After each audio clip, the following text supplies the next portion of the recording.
उस्ताद पकड़ना जरूर था, गुरु कोई। हाँ, तब पहाड़ में तो आप जानते हैं म्यूजिक का कोई वातावरण था नहीं, क्लासिकल म्यूजिक। तो मैंने कहा यहाँ तो कुछ हो नहीं सकता भैया, इसको अब अपनी दिशा बदलो। अच्छा। फिर मैंने जाके पुराने लोकगीतों की पुराने उनकी किताबें पढ़नी शुरू की। वो तारादत्त गैरोलॉजी से लेके ये सारे जितने भी पुराने लेखक थे, है ना, उनको टटोलना शुरू किया। देहरादून में थी एक दुकान, यहाँ से ले जाता था मैं किताबें, घंटाघर में, पलटन बाजार में थी भाई साहब। साहित्य की एक दुकान। हाँ, वो साहित्य और नाम अभी भी उसका, अभी ना अब नहीं है। मैं ढूंढ रहा लेफ्ट हैंड साइड, ये जो वहाँ उसको जाते हैं ना, काफी नीचे जाके। ना ना ना, वो तो धामा वाला हो गया। ये यहीं पे पलटन बाजार में। हाँ, तो पलटन बाजारी में एक दुकान तो है वहाँ साहित्य की, अभी पुरानी। मुझे दिखी नहीं, मैंने एक आध बार गया। वहाँ से मैं किताबें ले जाता था और फिर उनको पढ़ते फिर मुझे लगा यार कि इस किस्म का वो होना चाहिए, है ना। तो तब वो पहला गाना तब 74 में लिखा गया, ये वाला वहाँ सरा बस गया। हाँ, सरा बस गया गाना लिखा गया। और इंटरेस्टिंगली ये जगवाल में गाया गया, एल्बम में नहीं गाया ना। उस समय एल्बम कहाँ था? हाँ, उस समय ये सिस्टम था ना, उस समय तो हम तब। उसके बाद मैंने फिर 76 में मैं आकाशवाणी में। फिर ये हुआ कि मुझे उस समय जब मैं तबला बजाया मैंने, तो तबले में क्या करते थे कि लैंसडाउन में एक संस्था थी झनकार क्लब। हाँ, झनकार क्लब बहुत फेमस। तो वो झनकार क्लब वाले मुझे ले जाते थे अपनी संस्था में प्रोग्राम में तबला बजाने के लिए। मुझे संपूर्ण भाई भी रहा उसमें ना, संपूर्ण था उसमें, नचार है ना, संपूर्ण उसमें नचार था। डॉक्टर नैथानी जो लैंसडाउन में है, अच्छा, सारा जीवन जिसने लैंसडाउन कैंट के अस्पताल में काट दिया, वो भी रिटायर हो गया। डॉक्टर नैथानी, है ना, डॉक्टर नैथानी हुआ, संपूर्ण हुआ, गाना भी जुड़ा था शायद, कालेश्वर हुआ, हाँ कालेश्वरी हुआ वहाँ पे, और सतीश कालेश्वरी, और ये घन्ना हुए, ये सब जो थे लैंसडाउन में, हाँ ये कलाकार थे वहाँ के। तो ये मुझे तबले के लिए ले जाते थे, और हमारे यहाँ कोई तबला बजाने वाला है नहीं यार, पौड़ी से मैं जाता था इनके क्लब में। और इनका वहाँ लखनऊ में एक कार्यक्रम था इनका, पुराण संस्था के नाम से। तो वहाँ पे मैं भी गया, मुझे ले गए ये लोग। अब ग्रीन रूम में बैठा हुआ था मैं, ये बच्चे मेकअप वगैरह कर रहे थे, तो मैं बाजे में इसी गाने को वो कर रहा था जो मैंने बनाया था, सैरा बस के आपको। हारमोनियम था वहाँ, हारमोनियम सीखने के लिए घर में था तो बजा लेते है ना, वो बजा लेते तो। उसके बाद भाई साहब वहाँ पे आ गए केशव अनुरागी, केशव दास अनुरागी। हाँ, वहाँ वो प्रोग्राम एग्जीक्यूटिव थे आकाशवाणी के बारे में कई जगह। अब आए वो, अब वो बैठ गए, मैं गाना गा रहा था, मैंने देखा भी नहीं। उसके बाद ये बोला, तो मैंने बोली नरेंद्र सिंह और यूँ बदल तबला बजाना है। अरे यार तू गाना गा भाई रेडियो में। मैंने बोली कन के गाना बताओ से ना तेरा आवाज़ ठीक से तू गाना गा। तब मैंने बोली जी बताओ से करके बोल तू रेडियो में आओ, ये प्रोग्राम खत्म हो जालू के बाद सुबह बहुत सुबह रहे तू रेडियो में मैं तो फॉर्म दे लूँ। अब उन साहब एक भी गाना और सुननी में माँ बता के मैंने सारा बस क्या बाद एक गाना और बने आज छो धगुला झमरा छण मणा गम झमकौती गुजार ये भी तब का। हाँ, ओरिजिनल। अभी वो मतलब आपने गाया बाद में, लिख पहले लिया सब कुछ? लिख पहले लिए थे, ये भी नहीं सोचे कि गाना पब्लिकली नहीं गए वो, लेकिन मैंने बना दिए थे ना। मैं गाता था घर में, गुनगुनाते घर में गाता था। हमारी टोली थी दोस्तों की जिन्होंने उकसाया मुझे, यार ये तो बहुत अच्छा गाना बना दिया तूने वहाँ, है ना, ऑपरेशन के करते करते। तो मैंने कहा यार देखो ठीक ठाक है, कहने लगा हाँ यार बहुत ठीक है, ऐसे करो। तो तब मैं 2-3 गाने मैंने और बनाए, उत्साह बढ़ाया इन्होंने। अब उसके बाद वहाँ के मैं ऑडिशन के लिए बुलाऊंगा, चले गए घर में चिट्ठी आ गई आकाशवाणी की, आप ऑडिशन के लिए इतने दिन लखनऊ तब नजवानी बना गया साहब। मैं वहाँ जाते साल भाई साहब मेरी आवाज़ जल गई, कुछ घबराहट से भी और कुछ घबराहट भी हो गई रेडियो में, पता नहीं करते हैं नहीं करते हैं ये सारा। अच्छा अब मैं सीधे गया अनुराग जी के उसमें केवल में, मैंने कहा अनुराग जी ये चिट्ठी तो आ गई आपकी, लेकिन मेरी आवाज़ बैठ गई। तो उन्होंने कहा चल कोई बात नहीं, ऐसा कर, तू ऊंचा मत गा, नीचे जितना गा सकता है नीचे गा। अच्छा। तो अनुराग जी ने बड़ी मदद की। उसके बाद उन्होंने मेरे वहाँ जज वही थे। ऑडिशन लेने वालों को पता नहीं चलता है। अच्छा। जो कांच का वो होता है बीच में, उसमें वो चादर लगा देते हैं। अच्छा। दिखे नहीं, हाँ। ना इनको कलाकार दिखे, ना कलाकार को ये दिखे। दोनों के लिए ठीक ही रहता है। हाँ, दोनों के लिए नर्वस हो जाता है ना, नर्वस भी हो जाता है और कहीं जान पहचान पता लग जाता है क्या, तो वो नाम नहीं लेते हैं, नंबर के हिसाब से बुलाते हैं। तो मैं गया तो अनुरागी जी ने इनसे कह दिया कि यार इस लड़के को मैंने सुना हुआ है, आज इसकी आवाज बैठी हुई है, लेकिन इसको पास करना है। मैंने इसको सुना हुआ है बहुत अच्छे से, है ना, आप इसको पास कर दिया मुझे। अनुरागी जी का काफी वो था, वो इसके संगीत के और लोक संगीत के तो वो थे ही वो मास्टर। बस वहाँ पे जाके वो हुआ भाई साहब।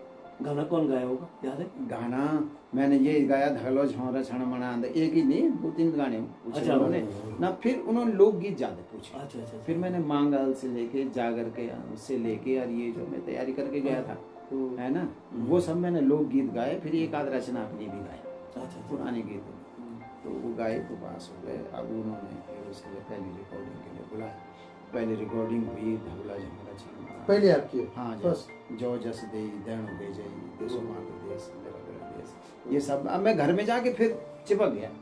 लेकिन तब शुरू तो वही ना, तब ये लगा कि अब रेडियो के लिए गाना है। अब वो हुआ। उसके बाद मैं जब गाना रिकॉर्ड हो गया तो अनुरागी जी के पास गया मैं। तो अनुरागी जी ने कहा तेरा एक गाना तो आज ही जाना है शाम को। हाँ, तो अब उनकी ग्राम जगत वगैरह कुछ आते थे वहाँ, है ना ना उनकी बात की बात बता रहा हूँ ना। जब पास हो गया मैं, रिकॉर्डिंग पहली रिकॉर्डिंग हुई जब, वो तो ऑडिशन में, लेकिन जब मैं एक महीने बाद रिकॉर्ड फिर बुलाया, हाँ, तो तब रेगुलर जब पास कर दिया उन्होंने तो फिर वो बुलाने लगे। अब वहाँ जाके मैंने कहा मैं अनुरागी जी ईयर में जो जाता है वो सुनना चाह रहा हूँ।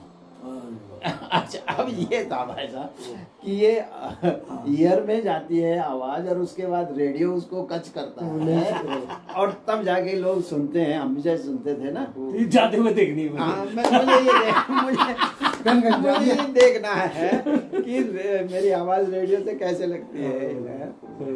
तो उन्होंने भाई साहब मुझे एक कमरे, उस जान के मेरी उत्सुकता की इसको है ना, तब मैं एक कमरे में बिठा दिया। उन्होंने कहा सुन, ये चल रहा कार्यक्रम चल रहा है, बीच में आएगा तेरा गाना, सुनना। तो मैं उस कमरे में अकेला बैठा रहा, इंतजार करता रहा कब मेरा गाना लगेगा, कब वो रेडियो से, तब वो अंदर रेडियो रखा हुआ था एक उस कमरे में, तब सुना भाई साहब। तो तब लगा कि यार ऐसे वो तो सभी जगह गया ना। इसको तोड़ देते हैं एक बार, फिर दूसरा करते हैं, है ना, लंबा हो जाएगा। हाँ, ये बहुत लंबा हो गया। राकेश करवा। हाँ, अच्छा, कंटिन्यू होगा। फिर क्या, फिर नहीं, अब इसको इस तरह से लेंगे। वो अब एल्बम, प्रथम एल्बम की कहानी कहाँ से आती है? अच्छा, हाँ, इसको थोड़ा ऐसे खड़े करेंगे, नहीं तो ये हाँ।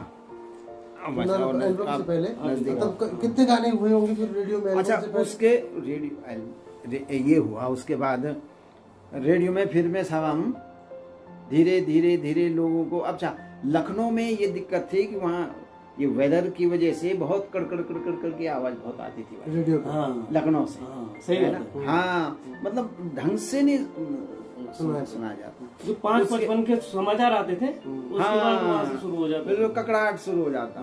उसके बाद क्या हुआ कि 68 में नजीबात खुल गया और 69 में इन्होंने हमको ट्रांसफर कर दिया। सारे जो उत्तराखंड के कलाकार थे वहाँ नजीबाद स्टेशन ट्रांसफर कर दिया। तो अब ये यहाँ नहीं आएंगे, इनके घर के पास। 78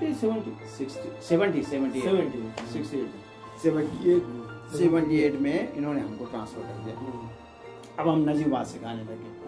तो नजीबाद का बहुत पावरफुल स्टेशन था, बहुत बड़ा, 100 किलोवाट का। अनुरागी जी भी आ गई है ना, अनुरागी बहुत बाद में आए। अच्छा, हम दूसरे थे, है ना। एक तो क्या थे वो, कण्वाल जी, वो तो चक्रधर कण्वाल जी थे और एक कुमाऊं के वो थे, हाँ, तो ये लोग थे वहाँ पे, ये प्रोग्राम बनाते थे। नजीबाबाद आते आते आप इस्टेब्लिश हो गए थे तब तक? हाँ, नजीबाबाद में फिर वो ट्रांसफर हो गए ना लखनऊ में। मतलब आप ऐसे गायक तब तक स्थापित हो चुके थे लगभग। हाँ, मतलब लोग रेडियो से लोग जानने लग गए थे कि भाई ये भी कोई कलाकार है, गाता है। और कौन थे उस समय गढ़वाल के कलाकार जो आते थे लखनऊ? चंद्र सिंह राही दिल्ली से गाता था लगातार, वो भी फिर आने लगे वहाँ नजीबाबाद, है ना। हालांकि वो हमसे बहुत सीनियर थे। जीत सिंह नहीं, तब तक इन्होंने छोड़ दिया था, ये हमसे बहुत पहले के थे। इनके जब हमारा जन्म हुआ था उससे पहले इनके रेडियो वो ग्रामोफोन रिकॉर्ड बन गई। इनको तवा आ गया था भाई, तवा 48 में ग्रामोफोन रिकॉर्ड 48 49 का तो है 49 में हाँ, एक क्या कंपनी है वो, उस कंपनी ने इनके गढ़वाली गीत तो होली पीरा HMB ना, एक और इतनी पहचान नहीं होती बेचारों को कभी नहीं। उस जमाने में जीत सिंह नेगी के अलावा किसी को लोग जानते नहीं थे भाई। आप और हम तो बात के हैं ना, सही बात। लेकिन उस जमाने में जाइए, इनका एक जीत सिंह नेगी का एक बहुत बड़ा संगम होटल था यहाँ देहरादून में। अरे साहब, इनके पास इतनी जमीन थी धर्मपुर में। अभी जो मकान उन्होंने वो अपनी सारी रिश्तेदार बसा दिए ना उधर। आप धर्मपुर में इनके घर पे जाएंगे तो बगल में इनके चाचा, इनके ताऊ, इनके बहुत लोग। वही उसी दौर में जब आपका ये डेवलपमेंट हो रहा था, उसी दौर में गोपाल बाबू गोस्वामी भी था उधर। अब देखिए गोपाल बाबू गोस्वामी, और ये जो अब उसकी भी एक कहानी है, आपका टाइम है तो मैं कहानी बताऊं, है ना। तो गोपाल बाबू गोस्वामी का पीरियड ये था कि ये थे सॉन्ग एंड ड्रामा डिवीजन में, आकाशवाणी में। तो हमको जो फीस क्या मिलती थी रेडियो से, उस जमाने में जब नजीबाबाद में हम जाते थे तो नजीबाबाद में हमको आने जाने के अलावा 200-250 रुपए वो फीस मिलती थी, है ना। अब वो मिलती थी, लेकिन ये जो ड्रामा डिवीजन वाले हैं, इनकी आधी फीस जो थी इनके डिपार्टमेंट को चली जाती है।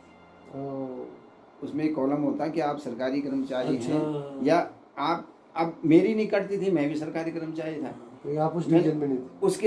उसकी वजह ये थी कि उनका काम ही वो गाने बजाने के लिए रखे हुए सॉन्ग एंड ड्रामा डिवीजन में, लेकिन उनको तनख्वाह के अतिरिक्त वो मिलता था। आपका ये माना जाता था आप तो अलग से यहाँ, मैं तो वहाँ टाइप करने के लिए बाबू रखा हुआ था, है ना। मेरा ये पैसा नहीं था, तो वो उस पैसे की वजह से उनकी आधी फीस कट जाती थी। तो ऐसा हुआ कि सन 81 में या 80 में ऐसा हुआ कि एक कंपनी, शायद पॉलीडोर कंपनी थी, उसने गोपाल बाबू गोस्वामी हुआ, उत्तरकाशी का एक ढ्योंडी हुआ, है ना, वाचस्पति ढ्योंडी हुआ, कोटदार का एक वो हुआ, मिश्रा हुआ, है। तो इन तीनों के एक EP बनाया उन्होंने। एक मतलब एक तो LP होता था, बड़ा वाला चक्का, एक उससे छोटा होता था। हाँ, तो बड़े में ज्यादा गाने आते, ज्यादा मतलब 5-6 गाने, है ना। और इसमें जो है ये 4 गाने आते हैं, 2 एक तरफ 2 एक तरफ। तो वो बनाया उन्होंने उनका, गोपाल बाबू का और इसका। अच्छा, अब ये तो चले नहीं, गोपाल हिट हो गया, उसके कहले बजे मुरली बहुत बढ़िया, और आवाज का धनी था। हम जब छोटे थे भाई साहब, 75-76 जो हमारी अर्ली यादें हैं, एक तो आपका रेडियो पे बाद में आया जो हमने सुना होगा 70-78 टाइप से कभी, लेकिन गढ़वाल को मौका में अंतर नहीं समझ आता था, उसी को गढ़वाली मान देते था। वो गाता भी वैसे था ना। उसने क्योंकि सॉन्ग एंड ड्रामा डिवीजन में था, तो उसने ठेठ वाला नहीं गाया, उसने भी ये सरलीकरण कर रंगीलो गढ़ देश मेरो रंगीलो कुमाऊं, पहले उत्तराखंड पैन उत्तराखंडी गाने का छवि लोग शादियों की म्यूजिक में गोपाल बाबू के अलावा एक समय में गढ़वाल का हमने कुछ नहीं सुना। आप लोगों की रिकॉर्डिंग कब आई? हालांकि उससे पहले चंद्र सिंह राही, है ना, चंद्र सिंह राही से पहले अनुराग जी को तो बहुत कम लोगों ने सुना होगा। अनुराग जी ने रेडियो से गाया उन्होंने।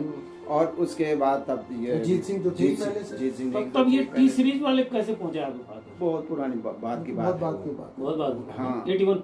अब वो कैसेट कहानी, कैसेट कथा भी अलग है, है ना। अब ये इनका क्या हुआ मैंने एक लिखा हुआ है इस पे। आपकी विनाइल डिस्क नहीं आई कभी? कैसेट का था वो डिस्क आपकी नहीं आई? वो तो बर्बाद हो गया था ना, वो सिस्टम